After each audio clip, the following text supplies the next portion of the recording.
días. Estamos en el libro de Hechos. Hemos estado estudiando el capítulo 9, en donde hemos visto la conversión de Saulo, este hombre que venía con cartas de autorización de los sacerdotes judíos en Jerusalén para traer apresados a los cristianos que estuviesen en Damasco. Él viene con toda la intención de extraditar a los judíos y traerlos a Jerusalén para que estos sean encarcelados, sean castigados, pero también para consentir en que muchos de ellos sean asesinados. Entonces Saulo va camino a Damasco cuando de repente una luz envuelve su entorno, todo el lugar, todo el camino donde él va, y no solamente a Saulo, sino que a toda su comitiva, cuando va camino a Damasco, dispuesto, ¿verdad? Nos dice al principio del capítulo 9, que respirando ira, respirando enojo, muerte, para traer a cada uno de estos cristianos que él encontrara en este lugar y traerlos a Jerusalén. Entonces, en medio de esto, esta luz lo impacta, y es Jesús mismo, cara a cara con él, aquel a quien él perseguía, quien ahora se ha encontrado con él, para traerlo y alcanzarlo, para mostrarle su gracia y su misericordia, y traerlo a salvación. Entonces, esto cambió radicalmente su vida. Y sabe, esto es lo que sucede también con cada persona que se encuentra con la luz admirable de nuestro Señor Jesucristo. Su vida no vuelve a ser igual. Cuando verdaderamente, y no de manera religiosa, cuando verdaderamente tenemos un encuentro personal con Jesucristo, nuestra vida cambia radicalmente. Hay una transformación, hay un nuevo nacimiento.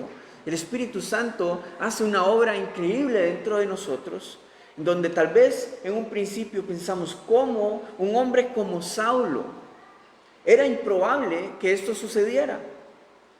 El perseguidor de la iglesia, era improbable de que viniera a convertirse en más bien el difusor del Evangelio de Cristo. Pero esto es un buen ejemplo, un buen testimonio de que el Señor puede alcanzar a cualquier pecador.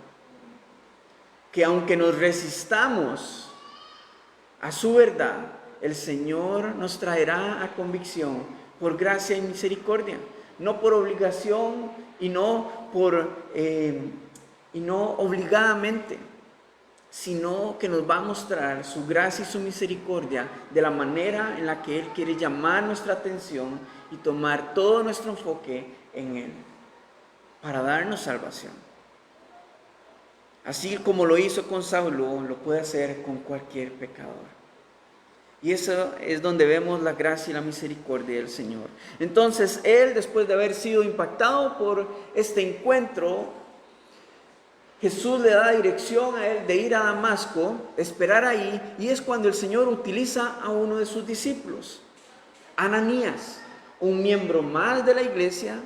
No es uno de los apóstoles, no sabemos más acerca de la vida de Ananías, simplemente el Señor quiso usarlo y él estuvo dispuesto. Y eso es lo que tenemos que aprender acerca de estas historias, acerca de estos relatos. Si usted está dispuesto, el Señor se deleita en usarnos para su gloria. Como usó a Ananías para traer sanidad en la vida de Saulo, para traer sanidad sobre su cuerpo. Y Saulo, después de esto, nos dice la palabra que fue bautizado. Y luego vino a involucrarse dentro de la iglesia en este lugar, andando con los discípulos e inmediatamente anunciando a Jesús como el Cristo en las sinagogas. Confundiendo a todos los judíos porque decían, este no es más bien el que venía en persecución para arrestar a los cristianos, a todos aquellos que seguían este camino, que seguían este nombre, y ahora más bien él está anunciando acerca del Evangelio, acerca de Jesús como el Cristo. Y nos dice que no solamente lo anunciaba, sino que lo demostraba usando las escrituras del Antiguo Testamento y los profetas. Y él tenía todo el fundamento para hacer esto, porque era un experto en la ley. Era un erudito de su época en el conocimiento de la ley y de la historia de Israel. Y al haberse transformado su vida a través de su encuentro con Jesús, él comienza, y todo tiene sentido ahora, porque él comienza a demostrarle a los judíos que verdaderamente Jesús es el Hijo de Dios. Y entonces llegamos al capítulo 9, en versículo 23, en donde al parecer hay una brecha de un tiempo entre versículo y versículo. Porque lo que Lucas nos habla acá acerca de que pasados muchos días, en realidad son 3 años. Y vamos a ver el fundamento del por qué son 3 años. Entonces, vamos a ver entonces ahora cómo Saulo comienza a experimentar el sufrimiento por causa del nombre de Cristo. Y pasa de ser perseguidor a ser perseguido por causa del Evangelio.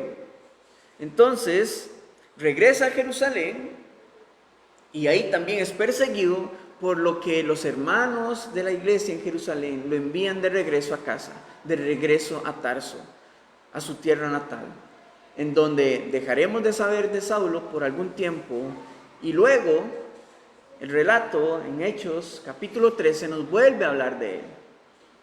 Pero después de enviar a Saulo de regreso a Tarso, Lucas, que es el autor del libro de Hechos, comienza a dar un giro nuevamente hacia Pedro para continuar hablándonos acerca de la obra que Dios estaba haciendo a través del apóstol Pedro.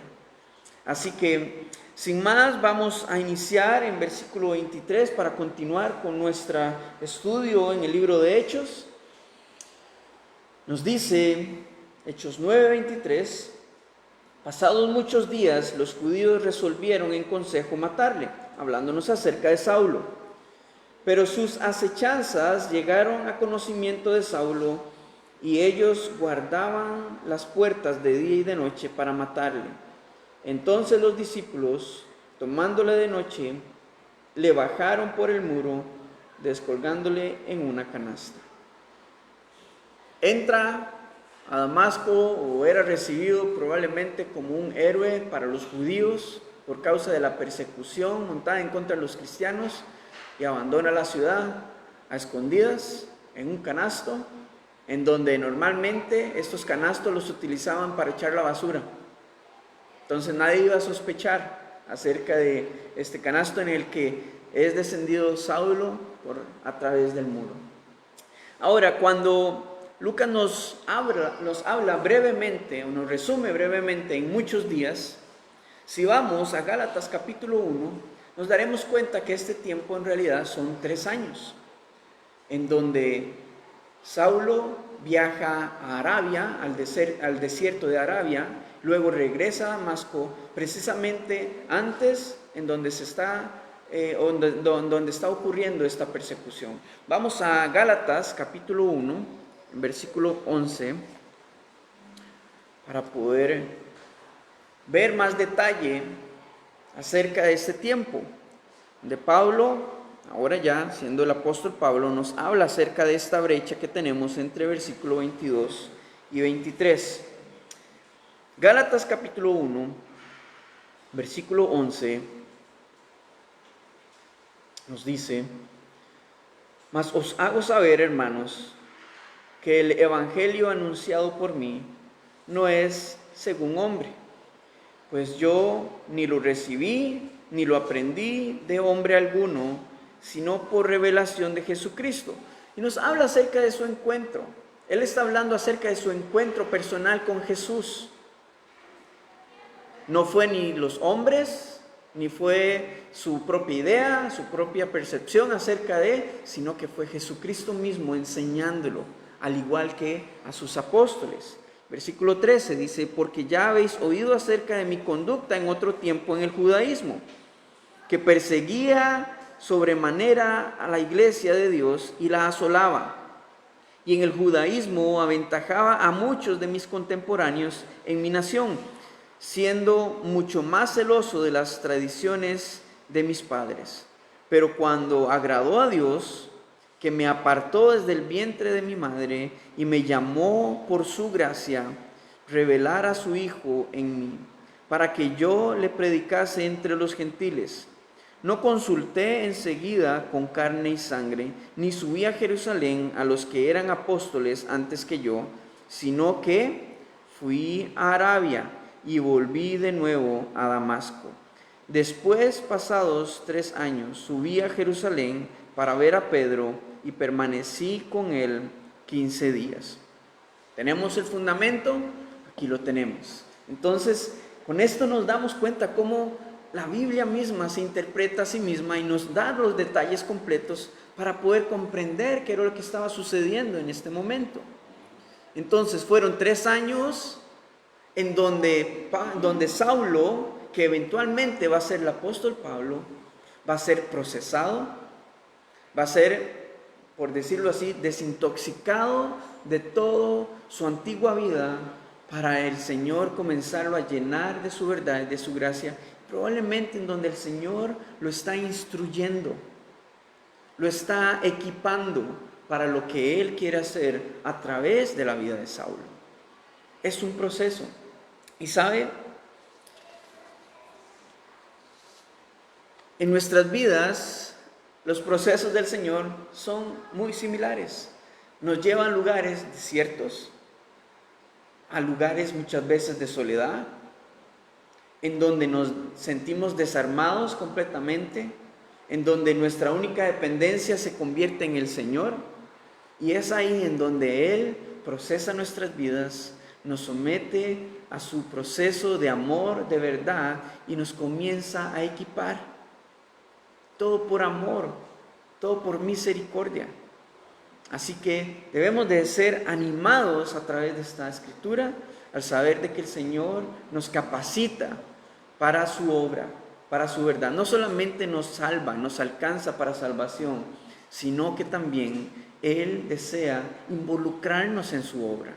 Pero todo está en la disposición que tengamos en nuestro corazón. Así que, después de este tiempo en Arabia, regresa a Damasco y es entonces donde ocurre esta persecución que tenemos en versículos 23 al 25, donde él huye. Ahora, después de haber sido el perseguidor, ahora siendo perseguido, él huye hacia Jerusalén. Versículo 26 nos dice: cuando llegó a Jerusalén, trataba de juntarse con los discípulos, pero todos le tenían miedo, no creyendo que fuese discípulo. Probablemente este es un tiempo difícil para Saulo, porque básicamente él se encuentra sin familia. En Jerusalén él no podía pasar desapercibido. Todos lo conocían por su celo, por el judaísmo, por la ley, por la persecución que montó y encabezó contra los cristianos. Así que, por causa de su traición y su conversión al cristianismo, ya no es bien recibido en las sinagogas. Ahora él trata de juntarse con los discípulos, los cuales lo rechazan porque piensan, probablemente esto es una trampa para luego apresarnos nuevamente y comenzar una persecución contra nosotros. Entonces él se encuentra sin la familia de los judíos, pero tampoco con la familia de los cristianos. Y esto probablemente es un proceso nuevamente en donde el Señor está machacando, está aplastando su orgullo, su dependencia, para comenzar a trabajar y disciplinar su vida nuevamente. Y sabe, estos son consecuencias de su pecado.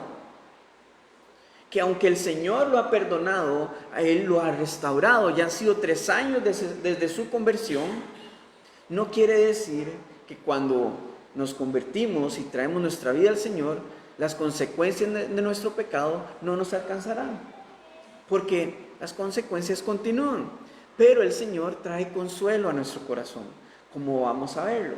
Entonces, estos son consecuencias de su antigua vida. Los creyentes no lo quieren recibir por miedo a que sea una trampa, pero el Señor siempre es fiel y trae personas que nos vienen a consolar, que vienen a tratar de consolar nuestro corazón y a alentarnos para levantarnos y para caminar juntamente con nosotros. Usó a Ananías en Damasco y ahora vemos que va a usar a Bernabé. Versículo 27. Entonces Bernabé, tomándole, lo trajo a los apóstoles y les contó cómo Saulo había visto en el camino al Señor, el cual le había hablado y cómo en Damasco había hablado valerosamente en el nombre de Jesús. Y estaba con ellos en Jerusalén y entraba y salía y hablaba denodadamente en el nombre del Señor y disputaba con los griegos, pero estos procuraban matarle. Es importante lo que vemos acerca de Bernabé. A Bernabé lo conocemos desde el capítulo 4 en el libro de Hechos, un hombre con el don de servicio, con el don de generosidad. Económicamente había estado apoyando a la iglesia y ahora Dios quiere usarlo más allá. Él estaba dispuesto a dar su vida al Señor por completo, a su servicio, y el Señor comienza a usarlo. ¿Cómo? Trayendo primeramente consuelo al corazón de Saulo y trayéndolo a la iglesia, poniendo las manos en el fuego por él, dando testimonio acerca de él. Y algo importante que vemos en el relato de Bernabé es que nos dice en versículo 27 que les contó a los apóstoles, a los discípulos, como Saulo había visto en el camino al Señor. Esto nos constata de que quien estuvo frente a Saulo en el camino a Damasco no fue un ángel, no fue una voz nada más, sino que fue el Señor mismo presentándose frente a frente a él. ¿Sabe por qué es importante esto? Porque más adelante, con lo que nos habla Pablo también en Gálatas, nos da el fundamento de por qué Pablo fue el último apóstol de Jesucristo. Porque él cumplió con los requisitos de estar frente a frente con Jesús, siendo testigo de su resurrección, cara a cara con él, siendo instruido por él y siendo enviado y comisionado por Jesús, no por los hombres, no por una autodenominación, sino que por Jesús mismo, siendo enviado y comisionado para las ciudades gentiles, para que fuese apóstol hacia los gentiles, o sea, aquellos que no son judíos. Entonces, por eso es importante también que no solamente Saulo o Pablo nos lo dice, sino que hay otro testigo, es Bernabé, quien obviamente el Señor guía y le da discernimiento del Espíritu para saber que esto sucedió. Entonces, Saulo es recibido por la iglesia, y esto es importante porque vemos en todo momento que cuando el Señor obra en la vida de una persona, de una vez lo involucra a una comunidad cristiana. ¿Por qué? Esto es importante. Esto es importante. Porque el nuevo creyente es como un recién nacido. No puede mantenerse solo. Necesita ser alimentado, necesita ser consolado cuando llora, necesita ser capacitado, enseñado para comer, qué debe de comer, cómo caminar. Y el nuevo creyente necesita una comunidad, necesita la iglesia para que esto pueda suceder, para que sepa cómo caminar en su nueva vida en Cristo. Entonces, es una de las características que vemos en cada persona en el libro de Hechos que entrega su vida al Señor. Entonces, nos dice que Saulo comenzó a predicar en las sinagogas, comenzó a predicar acerca de Cristo. Y entonces dice que los griegos procuraron matarle.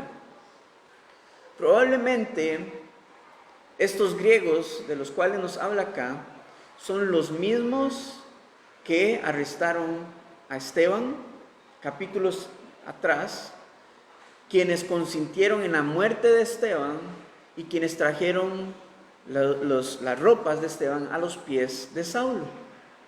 aquellos que pertenecen a la sinagoga, los libertos, que eran griegos, judíos nacidos afuera, en las otras zonas del Imperio Romano, pero que habían venido a Jerusalén para continuar con su devoción judía.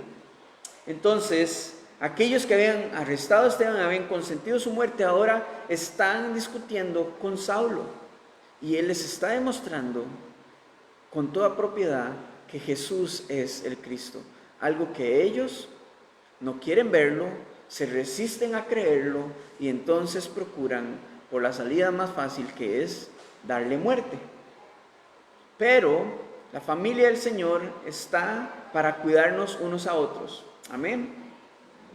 Debemos de cuidarnos unos a otros, protegernos. Y eso es parte de lo que el Señor quiere hacer como cuerpo en Cristo que somos. Que nos cuidemos y estemos atentos unos con otros. Veamos lo que ocurre en versículo 30. Cuando supieron esto los hermanos, le llevaron hasta Cesarea y le enviaron a Tarso. Lo enviaron a Tarso. Lo enviaron de regreso a su ciudad natal para proteger a Saulo. Por protección de él. Él no podía de nuevo pasar desapercibido en Jerusalén y en cualquier momento podían tomarlo y asesinarlo. Entonces el pueblo del Señor lo toma y lo manda de regreso a su ciudad natal. Ahora, a partir de este momento no sabremos nada más de Saulo. Veremos nuevamente de él hasta en el capítulo 13. Y durante estos capítulos hay un lapso o una brecha de tiempo de 7 años. Entre este momento hasta cuando Saulo nuevamente aparezca. Y no va a aparecer en Jerusalén.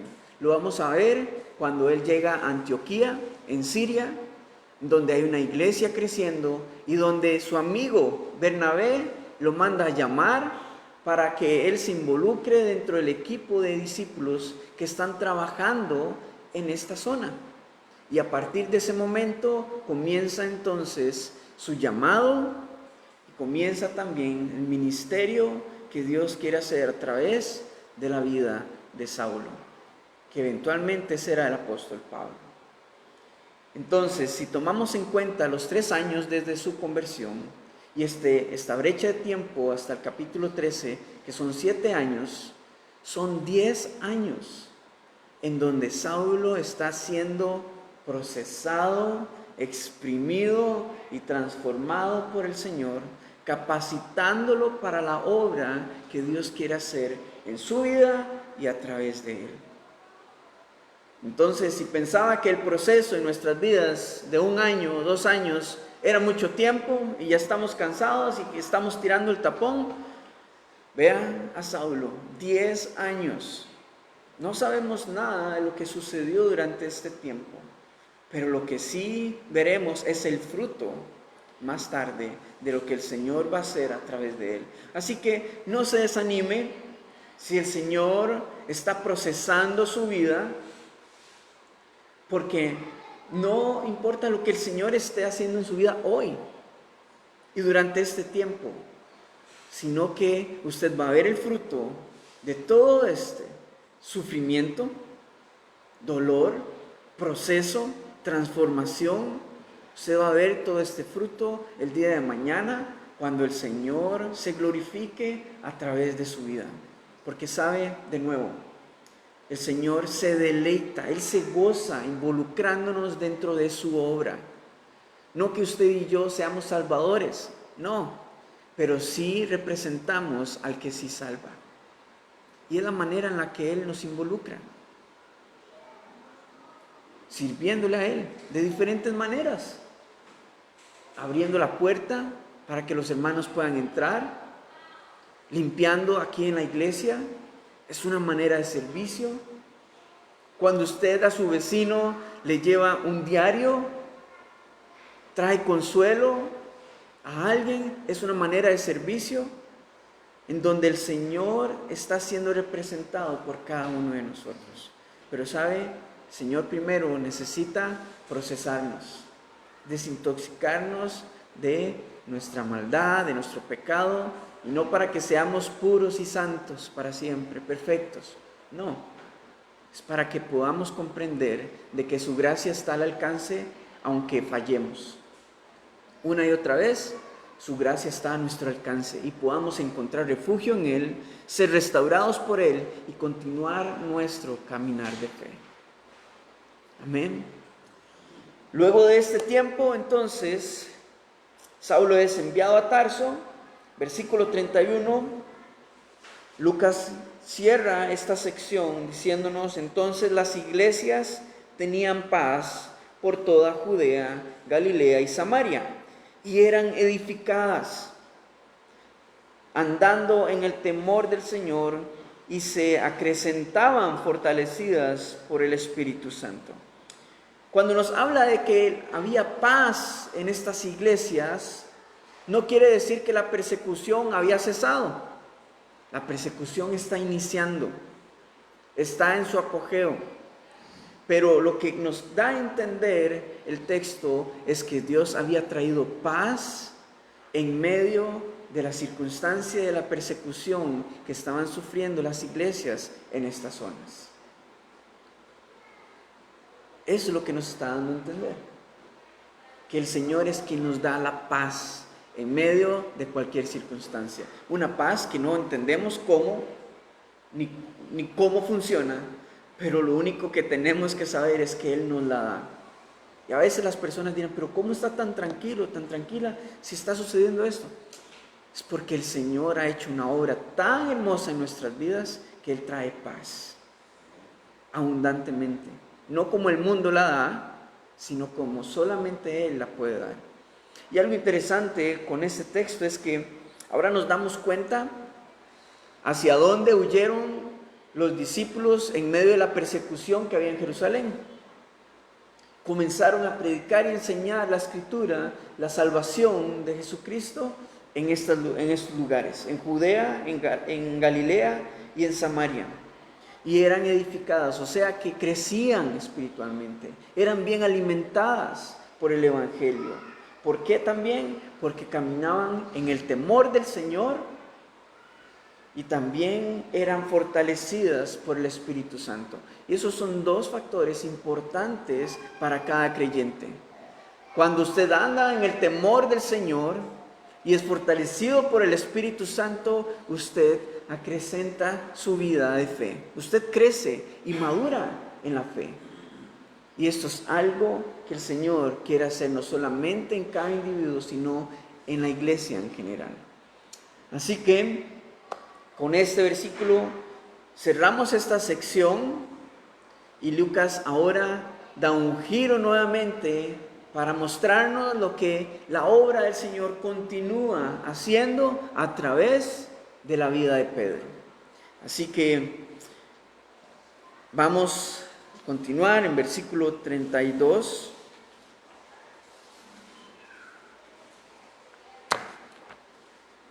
Porque el Señor no ha terminado con Pedro, ¿sabe? Sí, Él es uno de sus apóstoles, pero Él sigue el proceso con cada uno de sus hijos. Y vamos a ver la introducción de lo que va a suceder con Pedro. Versículo 32 nos dice: aconteció que Pedro, visitando a todos, vino también a los santos que habitaban en Lidia. Y halló allí a uno que se llamaba Eneas, que hacía 8 años que estaba en cama, pues era paralítico. Y le dijo Pedro: Eneas, Jesucristo te sana, levántate y haz tu cama. Y enseguida se levantó. Y le vieron todos los que habitaban en Lida y en Sarón, los cuales se convirtieron al Señor. No sabemos qué zonas visitó Pedro, ni la razón por la que estaba visitando a los hermanos en esta zona, pero lo que sí podemos recordar es que en Juan capítulo 21, el Señor le encomendó una tarea a Pedro y fue apacentar a sus ovejas, fue cuidar a sus ovejas. Y probablemente esto es lo que Él está haciendo. Él está velando por cómo está la salud espiritual de las iglesias en este lugar, de los hermanos en este lugar. Él tiene una responsabilidad y una compasión por cada uno de ellos, saber si están siendo bien alimentados, si hay alguna necesidad entre ellos, velar cómo está su estado físico también. Y en medio de este viaje se encuentra con este hombre, Eneas, que ya tenía 8 años de estar en cama, pues era paralítico. Y Pedro tiene muy claro de quién es el único que puede traer sanidad. Porque ¿qué es lo que le dice? Eneas, Jesucristo te sana. No yo, sino que es Jesucristo. Pedro tiene claro de que Él es un instrumento, al igual que cada uno de nosotros. Simplemente somos instrumentos en las manos de nuestro Señor y Él actúa conforme a su voluntad. Solamente tenemos que estar disponibles para que Él nos use. Y entonces le dice, levántate y haz tu cama. Y esta frase es curiosa, es como cuando nuestros padres nos decían, vaya, tienda su cama. Y usted nada más se levantaba, ponía la cama en orden y continuaba su día. Es exactamente esta dirección que Pedro le está diciendo a Eneas. Levántate, haga su cama y ya, Jesucristo te sana. Pero vemos que el milagro de sanidad de este hombre da paso para que el mayor milagro suceda. ¿Cuál? El que, versículo 35, y le vieron todos los que habitaban en Lida y en Sarón, los cuales se convirtieron al Señor. Este es el mayor milagro que puede suceder en un ser humano, ¿sabe? La salvación. El Señor puede sanar nuestros cuerpos, sí, pero más allá que eso, Él se deleita en el mayor milagro que cada persona pueda tener y pueda recibir, que es la salvación a través de Jesucristo. Y Él va a usar lo que tenga que usar para que esto suceda. Así como ha usado a Eneas para que a través de su testimonio otros puedan llegar a salvación. Entonces, continuamos, versículo 36.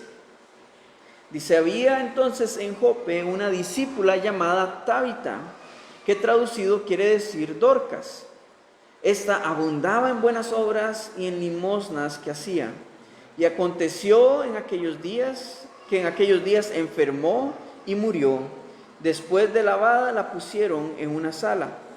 Y como Lida estaba cerca de Jope, los discípulos, oyendo que Pedro estaba allí, le enviaron 2 hombres a rogarle, no tardes en venir a nosotros. Entonces, primero tenemos nuevamente un buen ejemplo de un miembro de la iglesia, una hermana de la iglesia, que está ejerciendo el don del Espíritu en su vida, de servicio, de generosidad, también de compasión. Y esto ha generado que sea muy querida dentro de la comunidad y probablemente ha producido un gran dolor su pérdida. Ahora Pedro está cerca de esta ciudad, escucha que él está ahí y lo mandan a llamar. Y Pedro probablemente sepa que esta comunidad necesita consuelo y es parte del cuidado que él debe darle a las ovejas, al pueblo del Señor. Consolarlos en medio de un tiempo de luto, de tristeza, de pérdida. Así que él va a acceder a visitarlos en Jope, versículo 39. Levantándose entonces Pedro fue con ellos y cuando llegó le llevaron a la sala donde le rodearon todas las viudas llorando y mostrando las túnicas y los vestidos que Dorcas hacía cuando estaba con ellas. Entonces sacando a todos, Pedro se puso de rodillas y oró. Y volviéndose al cuerpo dijo, Tabita, levántate. Y ella abrió los ojos y al ver a Pedro se incorporó. Pedro viene probablemente para traer consuelo a esta comunidad por causa de la pérdida de esta hermana, pero el Señor lo guía hacia algo diferente. y él comienza a hacer o a imitar a su Señor, porque Jesús hizo lo mismo con la hija de un centurión. Cuando en los evangelios tenemos su testimonio. Dice que sacó todos del cuarto y Jesús le dijo a la niña: niña, levántate. Lo mismo que Pedro está imitando a su Señor. Probablemente dijo: esto yo ya lo he visto. El Señor me está guiando y vamos a hacer lo mismo que hizo mi Señor. Todos fuera del cuarto, y después entonces dobló sus rodillas. Y esto es nuevamente, Pedro sabe en dónde está la fuente de su poder: en la oración. Es la primera área en donde el Señor nos quiere involucrar en su obra, en la oración. Por eso es un pilar de nuestra fe, orar, comunicarnos con el Señor, porque ahí es donde Él nos va a guiar hacia lo que debemos de hacer conforme a su voluntad, y en donde también podremos escuchar su voz para poder caminar en obediencia. Porque ¿qué hizo Pedro? Dice, sacó a todos del cuarto, luego dobló sus rodillas y oró. Y más allá de la posición en la que estuviera Pedro, lo importante es que él quiso venir a consejo delante del Señor. Y luego de que oró, había claridad en la dirección que recibió, porque después de orar, se volvió hacia el cuerpo. Ahora, esto no sirvió, no le dio pie a Pedro para que él iniciara un ministerio de sanidad y milagros, etc. Porque el Señor da el don conforme a la necesidad que haya en cada momento, no para monopolizarlo, no para decir, es que yo puedo hacer y deshacer, no. El Señor nos guía conforme a su voluntad. Por eso es necesaria la oración, y después de esto entonces sucede otro milagro, que fue la resurrección de esta discípula. Y si esto fue poco, veamos cuál es el propósito por el cual sucedió. Versículo 41. Y él, dándole la mano, se levantó. Entonces, llamando a los santos y a las viudas, la presentó viva. Esto fue notorio en toda Jope, y muchos, ese es el propósito, muchos creyeron en el Señor. ¿Sabe? El Señor va a usar siempre lo que sea necesario para atraer tu atención, para que puedas conocerlo verdaderamente a Él y puedas tener salvación en Él. De nuevo, el haber resucitado de los muertos a esta discípula no fue el mayor milagro. El mayor milagro es que todos creyeron en el Señor Jesucristo para salvación.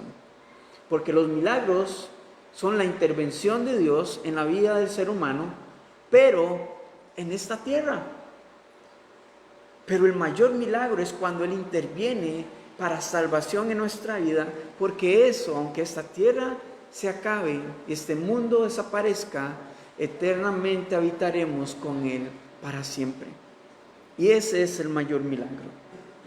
Versículo 43 dice: y aconteció que se quedó muchos días en Jope, en casa de un cierto Simón curtidor. De esta manera termina el capítulo 9 de Hechos, diciéndonos en dónde se quedó Pedro, pero tiene un propósito. Un curtidor es aquel que trata la piel de los animales muertos, quien la limpia y la conserva, etcétera, para poder venderla como un cuero de piel para el comercio. Ahora, estas personas eran detestadas, eran rechazadas y abominadas por los judíos, porque eran personas impuras, tenían contacto con la sangre, según la ley.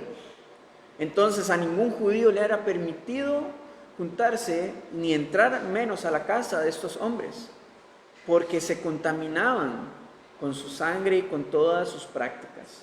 Entonces, Pedro, al quedarse en este lugar, está enviando un mensaje, porque Pedro es judío, pero él está enviando un mensaje que ya no está sujeto a la ley judía, ni a las tradiciones del pueblo judío según la ley, sino que ahora vive según el nuevo pacto en Cristo Jesús. Pero también él lo que no sabe es que el Señor va a utilizar este tiempo en el que él se encuentra en esta casa para traer una transformación y procesar su vida una y otra vez. Porque la próxima semana lo vamos a ver.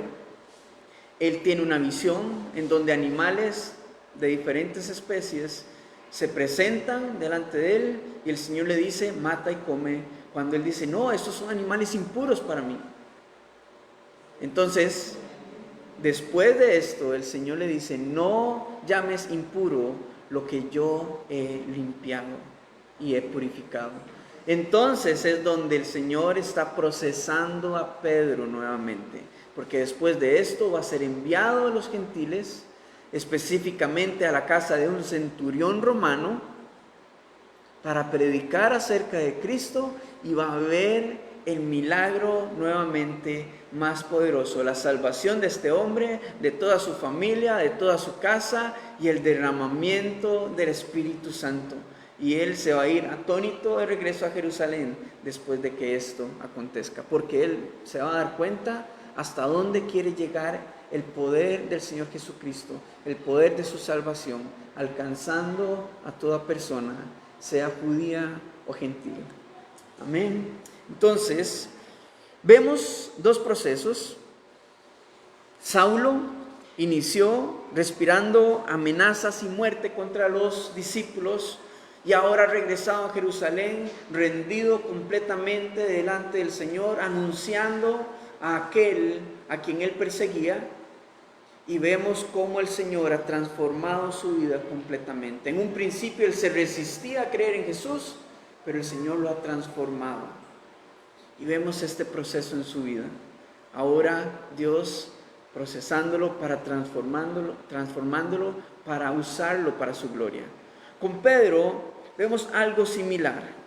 Él está visitando a los hermanos, está visitando para cuidarlos, siendo usado por el Señor para hacer milagros, pero esto no quiere decir que el proceso del Señor en su vida ha terminado. Él continúa. Y en cada uno de nosotros, hermanos, el proceso del Señor continúa. El proceso de restauración continúa día a día, año tras año, porque Él quiere usarnos para su gloria. Váyase con esto en su cabeza y en su corazón. El Señor se deleita en involucrarnos en su obra. No nos resistamos. Estemos dispuestos y estemos anuentes a lo que Él quiere hacer en nuestra vida, y que todas las circunstancias y situaciones en las que estemos, sea por causa de nuestras decisiones o causa de que el Señor quiere procesarnos, quiere equiparnos, sepa lo que todo va a usarlo para su gloria, porque Él quiere involucrarnos en su obra. Tenemos esta misión como iglesia de ser sus testigos, pero primero tenemos que experimentar su transformación en nuestras vidas para testificar acerca de lo que Él ha hecho, y de poder comprobar y anunciarle a los demás que lo que la palabra de Dios ha dicho es real. ¿Cómo? Porque lo ha hecho en mi vida.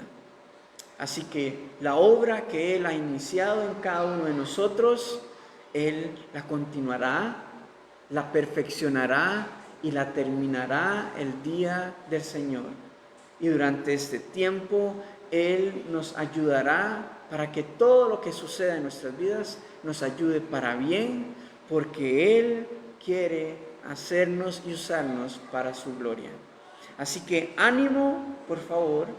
Todo este proceso es de paciencia, de constancia y perseverancia, pero sabe, el Señor es fiel y Él nos consuela y nos fortalece por medio de su Espíritu.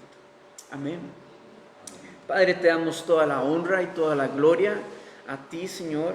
Gracias por tu palabra, por permitirnos tener acceso a ella, poder comunicarnos contigo y permitirnos ser transformados por medio de ella.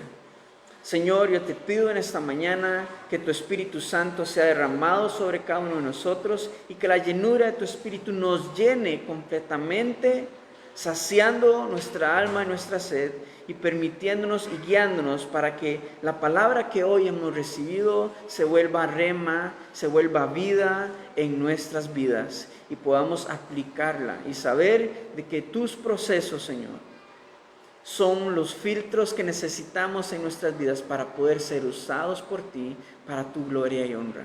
Porque no se trata acerca de nosotros, se trata solamente todo acerca de ti.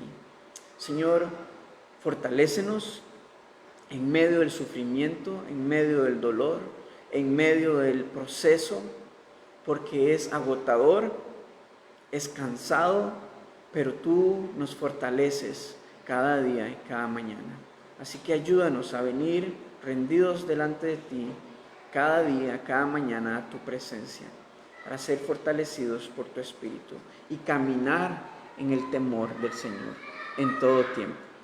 Te damos toda la gloria y la honra a ti, en el nombre de Cristo Jesús. Amén y amén.